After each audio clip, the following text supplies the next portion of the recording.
Assalamualaikum warahmatullahi wabarakatuh. Perkenalkan, nama saya Rizko Widianto dari Ilmu Komunikasi.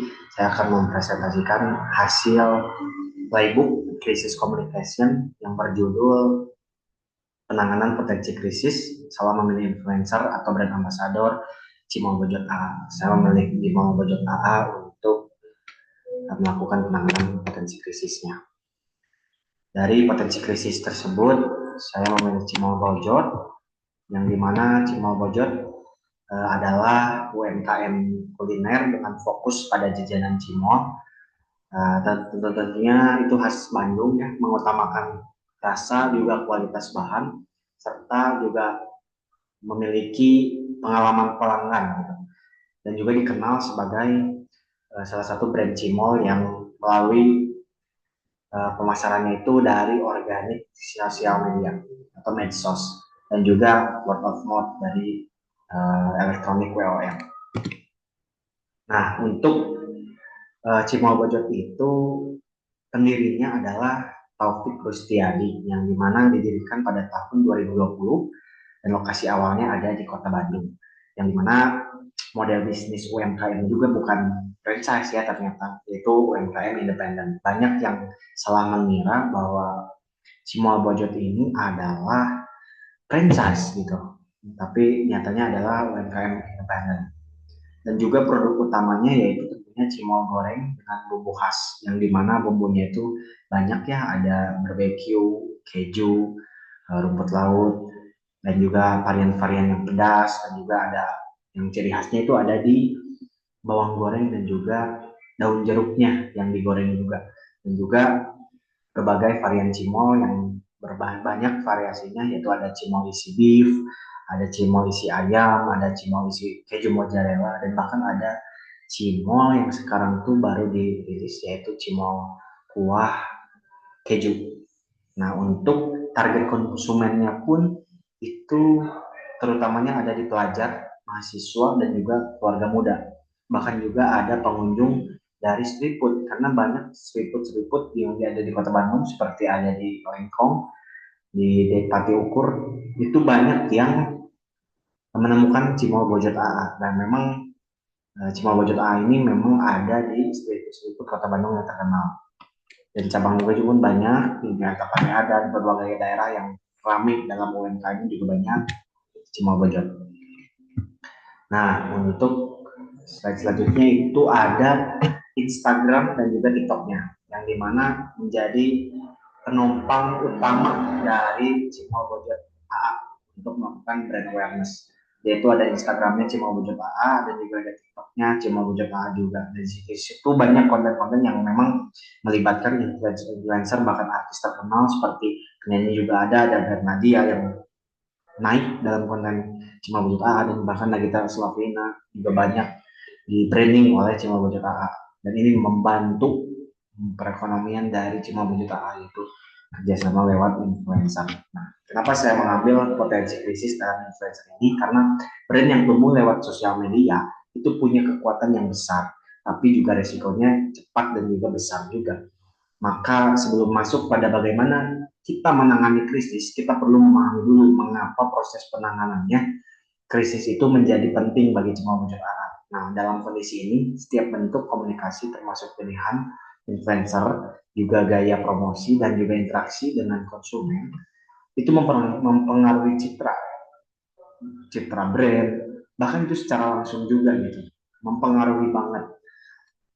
Nah, yang menjadi faktor utamanya untuk menjelaskan tujuan panduan ini untuk apa sih? Untuk yang pertama menjadi pedoman respons cepat saat muncul isu terkait kerjasama dengan influencer. Melindungi reputasi brand agar tetap positif di mata pelanggan ketika mungkin influencernya blunder ataupun mengalami masalah sosial ya. Nah, untuk menjamin konsistensi juga bahasa komunikasi saat memberikan klarifikasi pada publik jika memang terjadi blunder pada influencer yang dihandle oleh Cimol Bojot AA. Nah, dari tujuan-tujuan ini menggambarkan memang sangat penting ketika kita bisa menangani sebuah krisis ketika ada tragedi-tragedi seperti influencer blunder ataupun influencer yang mungkin sedikitnya mengalami masalah. Contohnya yang viral-viral hari ini adalah influencer yang kita ajak kerjasama mungkin selingkuh, menjadi public enemy, orang-orang yang mungkin tadinya kita handle untuk mempromosikan brand awareness yang positif malah jadi negatif karena mungkin masalah-masalah pribadi. Itulah penanganan potensi krisis yang bisa kita lakukan dalam panduan ini. Oke, untuk slide selanjutnya itu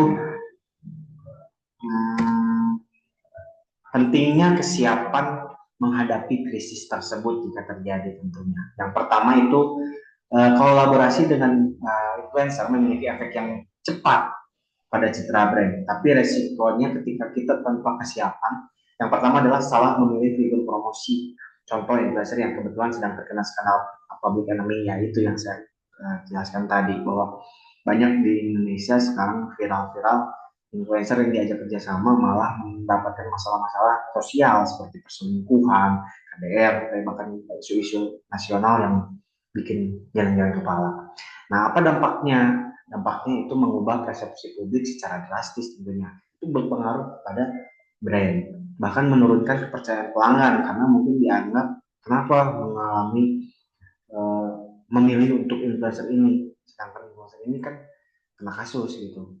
Nah, membuat brand terlihat tidak selektif karena tidak tidak menganalisa track record dari influencer tersebut, dan juga dalam memilih partner juga tidak tidak selektif dalam memilih kesiapan ataupun ya bibit apa ya disebutnya itu lebih ke eh, potensi mengalami masalahnya kurang peka dalam memilih influencer.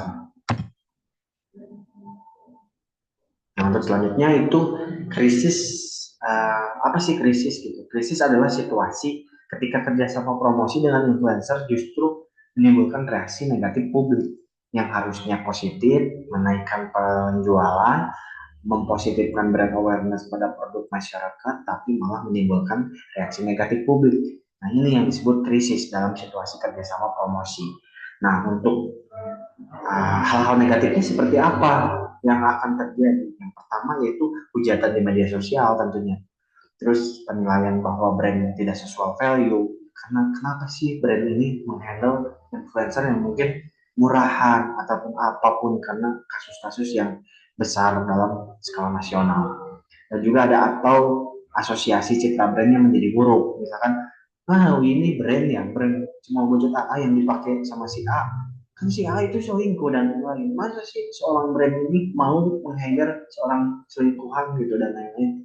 Nah, itu krisis ini bersifat reputasi dan menyebar cepat di sosial media tentunya karena ujung tombak dari penjualan Cimol Bojot itu dipertaruhkan ketika hire influencer yang mungkin dipercaya. Nah, untuk selanjutnya pun skenario krisis yang diidentifikasi itu ada 4, saya bagi ya. Saya bagi menjadi 4. Yang pertama itu memiliki rekam jejak kontroversial, yaitu banyak lah ya, yang mungkin sebelumnya adem-adem aja, tapi di balik itu sebelumnya lagi dia memiliki masalah. Nah, untuk yang kedua ada atau sedang menjadi bahan ujaran publik, sebenarnya yang misalkan viral, sedang ketahuan selingkuh atau menjadi selingkuhan, ataupun statement-statement di sosial medianya yang berseberangan dengan pola pikir normal pada masyarakat. Nah, gaya komunikasinya juga tidak sesuai karakter brand. Ketika kita meng-hire, ternyata secara di jalan gaya komunikasinya tidak sesuai kriteria brand. Nah, juga disanksi sosial oleh netizen karena skandal isu perselingkuhan dan hanya yang membuat publik geram. Nah, untuk selanjutnya akar penyebab potensial. Yang pertama itu pilihan influencer dilakukan tanpa evaluasi karakter atau rekam jejak.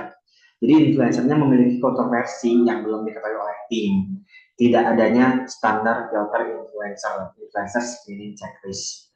Jadi mungkin semua budget misalkan nanti hanya meng-hire berdasarkan budgetnya terbatas ataupun melihat bahwa murah ya dengan engagement seperti itu, tapi ternyata menimbulkan masalah. Nah, untuk analisis dari dampak potensialnya, Sebagai dampak itu yang pertama ya, tentunya reputasi gitu. Reputasi, eh, kenapa reputasi? Penjelasannya ya citra brandnya turun karena asosiasi publik terhadap influencernya. Jadi seperti trust issue lah, karena influencernya kan bermasalah, ditambah mengendorse Cimol Bojot gitu kan. Nah, tingkat dampaknya itu sangat tinggi. Kenapa sangat tinggi? Karena memang influencer ini punya followers yang banyak, ditambah influencer ini memiliki kekuatan dalam mempengaruhi seseorang. Ketika seseorang tersebut mengalami masalah ataupun hal-hal negatif, itu bola saljunya bahkan semakin besar ketika netizennya ikut campur dalam melakukan judging gitu. Yang dimana di situ reputasi Cimol Bojot pun dipertaruhkan jika tidak secepatnya mengakhiri kerjasama. Nah, untuk finansialnya tentu juga terdampak karena penurunan minat beli dalam jangka pendek. Memang tidak selamanya ya, tapi jangka pendeknya sangat-sangat berpengaruh karena yang tadinya mungkin harusnya mendapatkan keuntungan yang besar menjadi kerugian karena udah mau bayar gitu kan ke influencernya, tapi malah gagal profit karena masalah dari influencernya. Contohnya saya kasih contoh di brand-brand yang besar ya, itu seperti Marvel di Avengers sedang melakukan proyek film untuk Avengers di Dynasty of Kang, yang dimana itu lanjutan dari Endgame. Harusnya itu bisa rilis pada tahun 2025, namun terkena pembatalan dalam proyek gara-gara pemeran utamanya yaitu Kang itu mendapatkan masalah. Masalahnya seperti KDRT itulah ke uh, perempuan, akhirnya kalah banding, akhirnya memang bermasalah secara hukum, dan Avengers ataupun Marvel tidak mengambil risiko, tapi kerugiannya besar-besar dan juga banyak karena memang Kang ini sudah dibangun sejak lama. Tapi kembali lagi ke topik ya, contohnya itu brand besar gitu, ruginya bisa hampir bisa miliaran, tapi untuk skala Cimol Bojot juga tidak kalah besar. Dan operasionalnya juga harus revisi materi promosi dan strategi komunikasi kembali yang mungkin sudah dipikirkan matang-matang, harus seperti A, B, C, tapi harus diganti karena influencernya harus nyari lagi, budgetnya habis, tapi strategi komunikasi pun harus menyesuaikan influencer baru.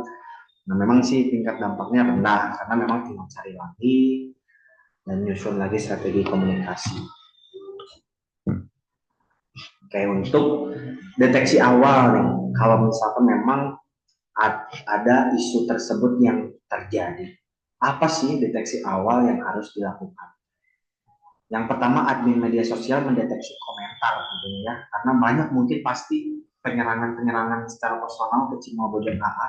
Ya meskipun tidak tidak salah ya sebenarnya Cimol Bojot, tapi misalkan ada postingan dari Cimol Bojot AA yang memang belum di take down, yang ada konten influencer yang bermasalah tersebut, pasti admin pertama mendeteksi komentar negatifnya dulu atau mention-mention yang lewat DM yang bernada negatif terkait influencer. Misalnya, konten Cimobojot kok masih ada si A, kan si A itu pelakor, ataupun si A ini tuh parah banget korupsi, ataupun si A ini parah banget melakukan tindakan kekerasan dan lain-lain. Kok bisa sih masih bisa endorse dan lain-lain, padahal memang Cimol Bojot pun tidak tahu gitu kan akan seperti itu. Nah, untuk pelaporan internalnya yang kedua itu admin langsung memberitahu kepada manajer operasional ataupun pemilik, karena memang ini kan skalanya masih besar banget gitu. Dan juga sertakan screenshot dulu nih, ini kenapa link dan juga jumlah komentar trend sentimennya kenapa. Dan juga yang ketiga, koordinasi tim krisis tentunya. Ini pemilik akan langsung bersama manajer operasional ataupun admin sosial medianya melakukan diskusi. Itu tidak bisa dalam waktu yang lama, harus itu pun ketika ada anomali tersebut langsung diskusi 10-15 menit, yang dimana ditentukan apakah perlu menunda atau menstop promosinya gitu kan. Nah, tentunya gitu kan, ketika masalahnya hanya sepele yang mungkin masih bisa menjadi pertimbangan, tapi ketika menjadi isu nasional, menjadi isu yang sangat penting, ketika negatifnya sudah tidak terbendung, ya harus di stop promosinya, karena kalau tidak publik akan membabi buta untuk komentar negatif kepada Cimol Bojot. Dampaknya memang menjadi, oh ternyata Cimol Bojot mendukung artis tersebut melakukan A, karena dia masih endorse. Ya mau nggak mau Cimol Bojot harus takedown ataupun stop promosi kalau sudah krisisnya parah. Nah, untuk empat itu penentukan tindakannya tentunya, yaitu putuskan apakah kolaborasi dengan sementara atau selamanya. Kenapa? Karena kalau sementara itu tergantung masalahnya. Kalau memang ini masalah yang sepele, itu bisa dipertimbangkan ya. Tadi saya sudah jelaskan, ternyata mungkin ada yang lebih parah ataupun isu nasional itu tidak bisa dijelaskan atau dilanjutkan, tapi lebih ke diputuskan untuk kolaborasinya dihentikan. Dan juga siapkan holding statement untuk publik, karena ini yang ditunggu-tunggu publik. Pasti menanya-nanya gitu kan, kenapa brand ini mau mengendorse seorang selingkuhan, ataupun kenapa endorse-nya kok harus seorang pelakor dan lain-lain, ataupun isu-isu nasional yang negatif gitu. Dan juga siapkan juga respon template untuk komentar masuk, karena kenapa, orang-orang kan akan terus membabi buta jika Cimol Bojot hanya diam, hanya melakukan silent treatment gitu kan, hanya mendiamkan. Itu sangat bahaya, karena sikap respon dari negatif akan terus masuk, bahkan membabi buta melakukan sentimen-sentimen negatif yang bisa dibilang cukup kasar dan menyerang secara personal Cimol Bojot. Nah, untuk summary flow ataupun contoh visual untuk slide-nya ya. Yang pertama itu yaitu tadi sudah dijelaskan, deteksi awalnya bisa melalui admin atau customer service, melakukan pelaporan pada manajer, juga koordinasi kepada pemilik. Ini bisa ditambahkan warnanya juga ya, merah untuk level high priority ataupun kuning untuk level medium, hijau untuk level low. Jadi laporannya memang harus bisa mengklasifikasikan ini bahaya, ini sedang, atau ini rendah. Jadi harus memang dipertimbangkan secara detail karena menyangkut kerugian yang besar atau kecil. Nah, ini sedikit gambaran satu jam pertama yang akan menjadi kunci Cimol Bojot dalam menangani krisis ini. Yang pertama ya, menit ke pertama ya, ketika mendapatkan negatif itu sampai 10 menit awal itu kumpulkan dulu bukti dan pantau pola komentar. Kalau ini sudah negatif banget dan juga sudah tidak bisa terbendung, itu harus diklasifikasi dalam 1-10 menit.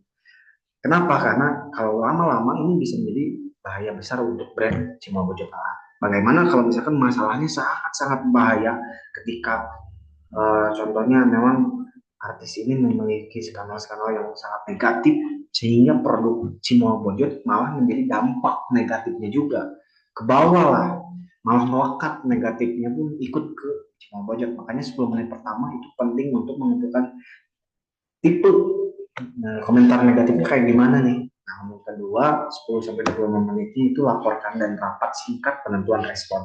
Rapat darurat. Karena kenapa? Karena ini tidak bisa disangka-sangka, dadakan. Karena viral itu bisa dalam hitungan detik, bukan hitungan menit. Bahkan kalau apesnya ketika kita melakukan hire pada influencer, misalkan baru 1 jam kemarin, 1 jam yang lalu, tiba-tiba 1 jam yang akan datangnya kena kasus, kan itu bisa saja karena viral sosial media itu sangat cepat. Dan untuk yang ketiga, ketika 20 menit sampai 40 menitnya itu susun holding statement dan juga kalimat jawaban standar dulu, karena untuk apa? Untuk meredam kemarahan publik ataupun hujatan-hujatan publik. Nah, yang terakhir untuk 1 jamnya itu rilislah holding statement, tulis brief admin cara membahas komentar. Jadi rilis holding statementnya, lalu admin suruh untuk membalaskan komentar-komentar yang meluruskan bahwa Cimol Bojot itu tidak ada hubungan apa-apa dengan masalah-masalah dari influencernya. Jadi harus dirilis holding statement, tulis ya, jawab komentar-komentar yang mungkin lebih ke menyerang personal Cimol Bojot, ya kan? Oh, Cimol Bojot juga terlibat dalam kasus A, B, C, dan rilis juga bahwa Cimol Bojot itu tidak ada hubungannya dalam masalah itu. Nanti saya akan jelaskan cara holding statement di slide berikutnya. Nah, ini untuk holding statement ataupun contohnya ya, mungkin bisa seperti ini. Ketika meredam amarah-amarah negatif publik yang menuduh mungkin kenapa Cimol Bojot melakukan pemilihan influencer tidak selektif, kenapa memilih orang yang dibenci satu Indonesia mungkin ya contohnya. Nah, bisa melakukan holding statement seperti ini. Terima kasih atas perhatian teman-teman terkait kerjasama kami dengan pihak tertentu. Saat ini Cimol Bojot AA sedang meninjau situasi yang berkembang untuk memastikan kesesuaian kolaborasi dengan nilai brand kami. Kami menghargai setiap masukan dan akan menyampaikan pembaruan resmi setelah proses evaluasi selesai. Sudah, di situ akan meredam amarah publik. Karena kalau kita biarkan, bahkan lebih ke menyepelekan, lah tunggu dulu lah, pelajari dulu, jangan melakukan holding statement, itu malah menjadi blunder karena akan terus menumpuk orang-orang yang menyerang dari Cimol Bojot. Kita analogikannya seperti ini, kita harus netral, tidak menyalahkan influencernya juga kalau memang belum mengerti gitu kan apa yang terjadi, dan juga tidak tidak defensif untuk oh saya nggak salah, itu nggak bisa gitu di awal. Jadi kita cermat, dan ternyata ketika kita pelajari barulah kita bisa menyimpulkan bagaimana tindak lanjut. Nah, holding statement ini sangat dibutuhkan untuk kasus awal. Kenapa? Karena memang banyak di luaran ketika ada masalah dan memilih diam terlebih dahulu mempelajari ketika sudah viral, ketika komentar sudah sampai membludak, barulah ada holding statement. Nah, itu terlambat gitu. Kenapa? Karena orang-orang akan sudah menstigma bahwa negatifnya udah banyak orang yang tahu gitu. Tapi ketika holding statement ini pas momentumnya, ketika orang-orang yang mungkin baru datang ke akun sosial media Cimol Bojot akan teredam ketika pada dasar ini, tentunya ketika ada holding statement dia akan membaca oh ternyata memang Cimol Bojot memang tidak tahu apa-apa untuk masalahnya, tapi Cimol Bojot sedang mengevaluasi dan juga menganalisis situasinya dulu, barulah melakukan tindakan. Nah, strategi edukasi dan klarifikasi lanjutan setelah mungkin holding statement diterbitkan.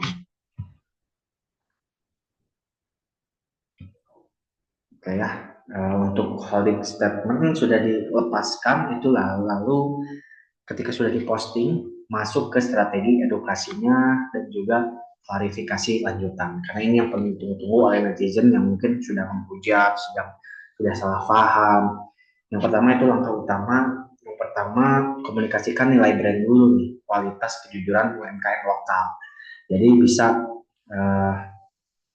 ketika semuanya sudah dihandle, kalau misalkan contohnya Cimol Bojot sudah resmi melakukan pemberhentian kerjasama dengan influencer A karena memang tidak sesuai dengan nilai brand dan tidak mau bahwa brand terkena dampak buruknya dan terhadap kelakuan influencer A. Langkah utama yang setelah publik reda, itu kan pasti adalah ya segelintir orang yang masih sentimen terhadap Cimol Bojot karena ngapain sih gitu kan Cimol Bojot melakukan kerjasama sama influencer A. Udah tahu kan sebenarnya dia tuh masih A, B, C. Kenapa masih mau kerjasama? Nah, yang pertama itu bisa komunikasikan nilai brand tetap, kualitasnya, kejujurannya, bahwa ini tuh UMKM lokal loh. Kita mungkin blunder dalam influencer, tapi kita masih tetap UMKM lokal yang perlu disupport. Dan juga buat konten behind the scene untuk menunjukkan proses dan kualitas. Kembali lagi ya ke fondasi awal bahwa Cimol Bojot sudah dibangun secara kualitasnya dan juga prosesnya secara baik gitu. Sampaikan bahwa kedepannya pemilihan influencer akan lebih selektif yang mungkin tidak akan mendapatkan risiko seperti yang sudah-sudah.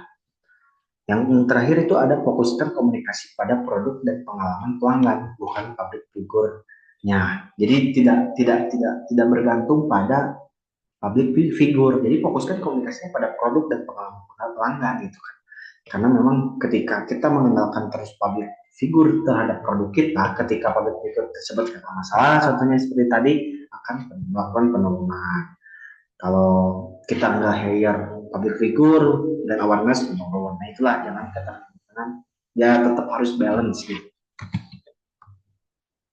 Dan juga selanjutnya itu ada implementasinya di media sosial langsung gitu kan. Contohnya bikin story highlight, uh, bergemakan hashtagnya bisa dengan hashtag tentang kami atau hashtag brand value ataupun repost dari review pelanggan asli UGC-nya ya, user generated content sebagai bukti kejujuran kualitas. Jadi banyak masifkan promosi-promosi lewat pelanggan-pelanggan asli yang mungkin sudah mendapatkan testimoni kepuasan pelanggan yang secara real.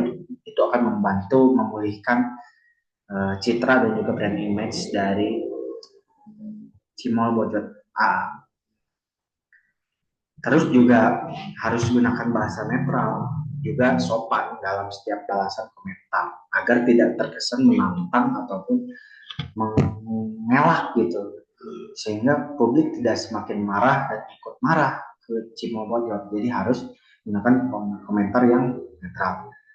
Jadi pause konten influencer sementara, tapi kalau itu pun kalau masalahnya ringan. Tapi kalau sudah parah itu janganlah, jangan di pause tapi hapus dan juga ganti dengan yang baru, memulihkan brand image-nya lagi seorang Cimo Bojot.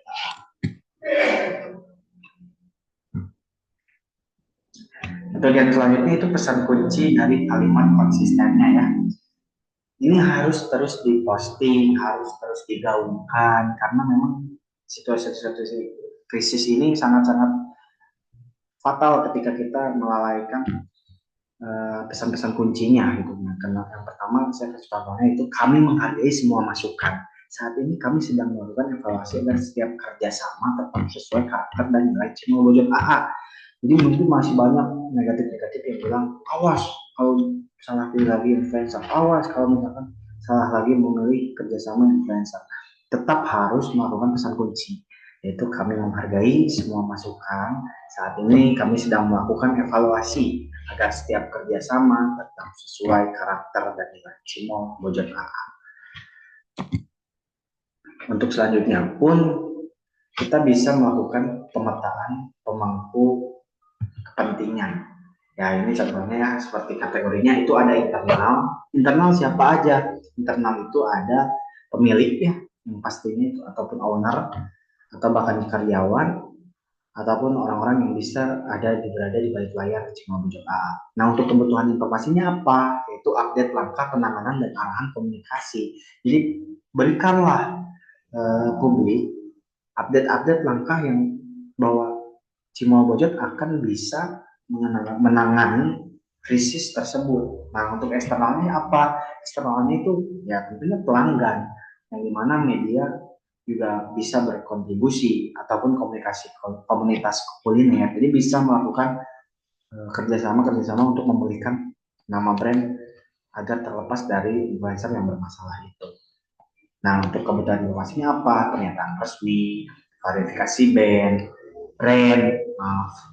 Jadi pernyataan resminya di mana menurut pandangan brand, dan lakukan klarifikasi bahwa brand benar-benar sedang serius untuk menangani krisis tersebut.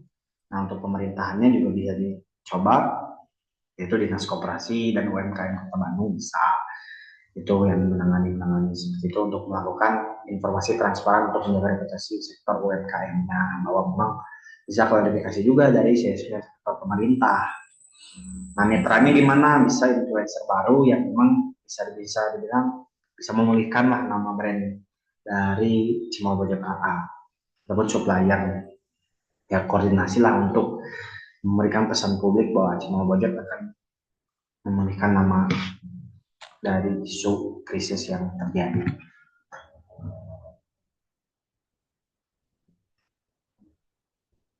Untuk yang selanjutnya itu pesan kunci utamanya ya ini ya, bisa kita bilang saya bagi jadi tiga untuk contoh pesan kunci utama key message. Yang pertama, kami sedang melakukan evaluasi kerjasama agar selaras dengan nilai brand. Nah ini untuk melakukan komunikasi ketika orang-orang menyerang bahwa gimana nih tindak lanjutnya, gimana sih reaksi brand Cimol Bojot kok nggak ada respon, mana sih dan lain-lain. Nah, bisa melakukan pesan kunci seperti itu dulu. Kami sedang melakukan evaluasi kerjasama agar selaras dengan nilai brand. Terus yang selanjutnya bisa kami memahami kekhawatiran publik dari pelanggan juga ataupun kami berkomitmen untuk selalu menjaga kejujuran, kualitas rasa dan layanan pelanggan. Tanya jawabnya yang diantisipasi juga bisa, misalkan contoh pertanyaannya, apakah Cimol Bojot tidak meneliti diri influencernya? Bisa dijawab kan dengan cara nada yang netral dan juga tidak ngegas gitu. Kami mengakui ada kekurangan dalam proses seleksi dan kini sedang memperkuat sistem screening influencer. Nah, untuk pertanyaan-pertanyaan ini kan sering muncul ketika negatif, krisis dalam influencer blunder. Gitu. Terus ada pertanyaan, apakah kerjasamanya masih berlanjut di influencer tersebut? Nah, ini yang ditunggu-tunggu dari publik yang mungkin marah. Kenapa? Karena dia juga pengen gitu bahwa memiliki kejelasan benar nggak diputus kontraknya ataupun gimana. Nah untuk jawabannya untuk sementara kami hentikan seluruh bentuk promosinya dengan pihak terkait sampai evaluasi selesai. Karena kita belum tahu nih bahwa apakah benar influencer itu mendapatkan kasusnya real atau hoax. Itu cukup netral lah untuk respon karena untuk sementara kami hentikan seluruh bentuk promosi dengan pihak terkait sampai evaluasi selesai. Nah, bagaimana menjaga kepercayaan pelanggan? Mungkin ditanya. Jawabannya kami tetap fokus menjaga kualitas produk dan pelayanan sambil melakukan klarifikasi terbuka.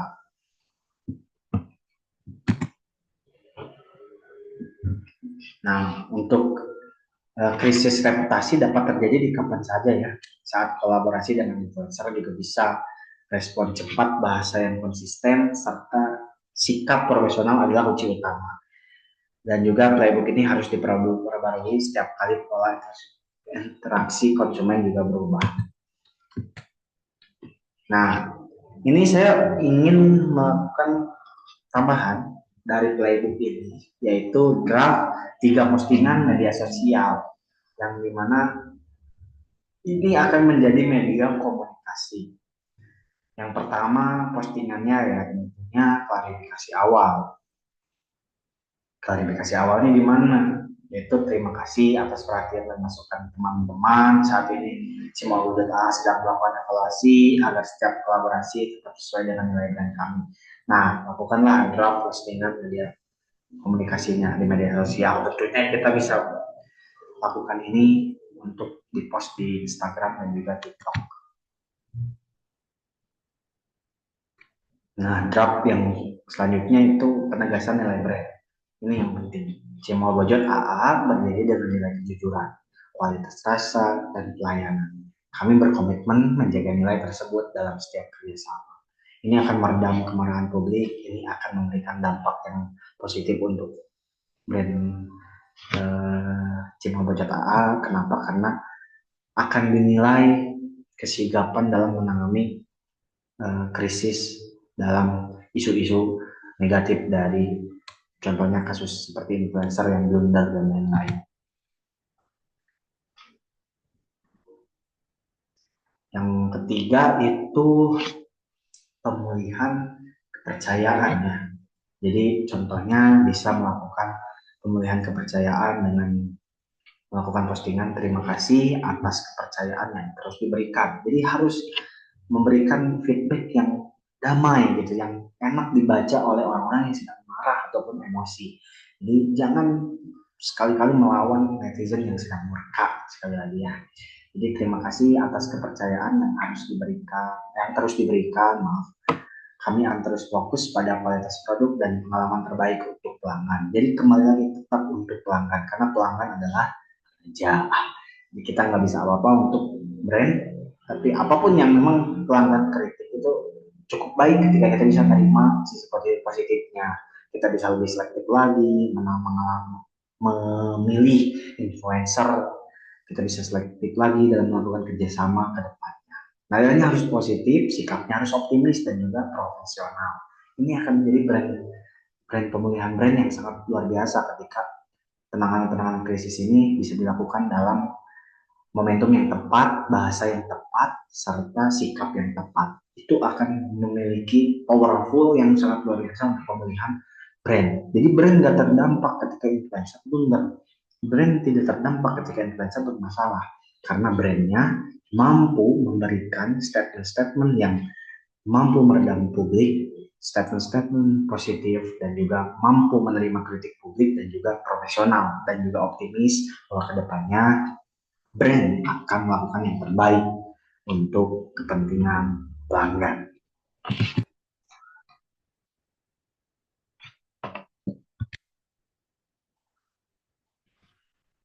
Untuk selanjutnya,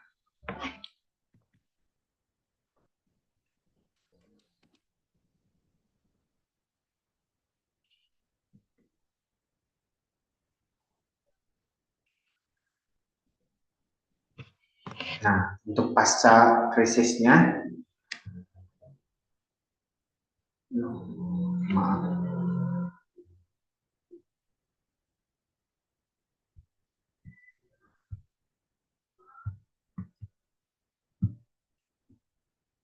maaf, slide.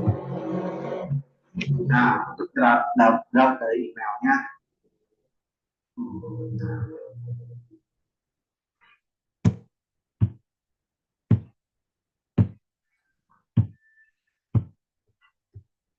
nah ini untuk selanjutnya itu draft email ya. Yang gimana draft email ini bisa dilakukan untuk melakukan pemulihan kepercayaan juga. Misalkan contohnya pengumuman internal terkait isu ini kepada seluruh tim Cimol Bojota. Tentunya ini untuk memberitahu karyawan-karyawan, staff-staff yang mungkin melakukan pekerjaannya di Cimol Bojota A. Kita bisa langsung share broadcast email yang dimana kita bisa langsung memberikan pengetahuan kepada seluruh tim Cimol Bojota A menanggapi isu publik terkait kerjasama influencer. Manajemen sedang melakukan evaluasi internal. Selama proses ini, seluruh tim diminta tidak memberikan pernyataan pribadi di media sosial dan mengarahkan pertanyaan publik pada pertanyaan resmi brand. Kami mengapresiasi profesionalisme seluruh tim dan meminta fokus tetap pada pelayanan pelanggan. Jadi jangan kasih statement apapun ketika rilis resmi dari media Cimabue utama itu diluncurkan. Jadi memberitahu seluruh tim jangan memberikan opini pribadi, jangan merespon apapun sebelum holding statement ataupun statement resmi dari Cimabue AA diluncurkan. Ini sangat penting karena banyak yang mungkin spontan ingin membalas ketika tidak dikasih tahu seperti ini, mungkin ada blunder lagi nih yang akan memberikan dampak negatif lagi pada brand. Contohnya mungkin staf karyawannya yang lemes ya, yang bilang bahwa ya sih itu tim marketingnya nggak benar dan lain-lain, jadi kita terdampak. Nah itu kan sangat memperkeruh keadaan. Jika tidak ada pengumuman ini, itu bisa terjadi gitu. Nah, untuk selanjutnya pun ada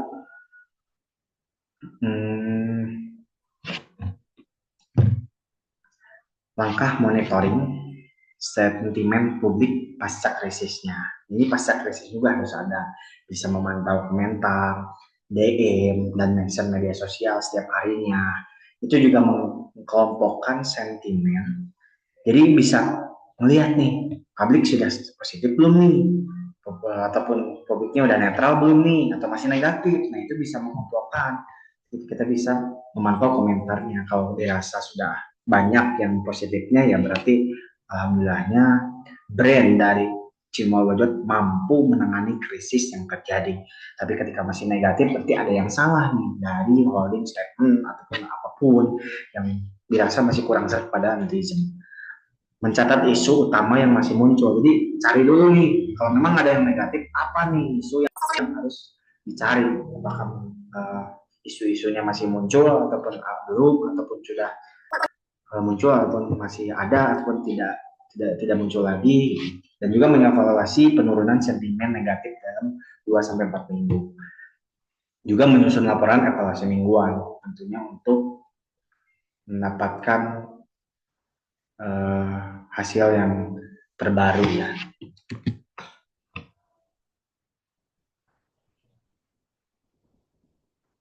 Nah, rencana komunikasi membangun kembali kepercayaan.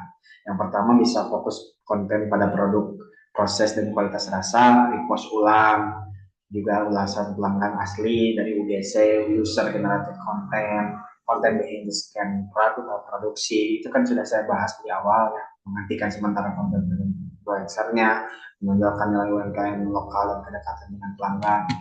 Jadi banyak lah caranya. Nah, rekomendasi evaluasi internalnya gimana? Membuat influencer screening checklist, menetapkan SOP persetujuan kerjasama pada promosi, melakukan evaluasi kolaborasi secara berkala, menyusun simulasi penanganan krisis internal, memperbarui krisis playbook sesuai perkembangan media sosial.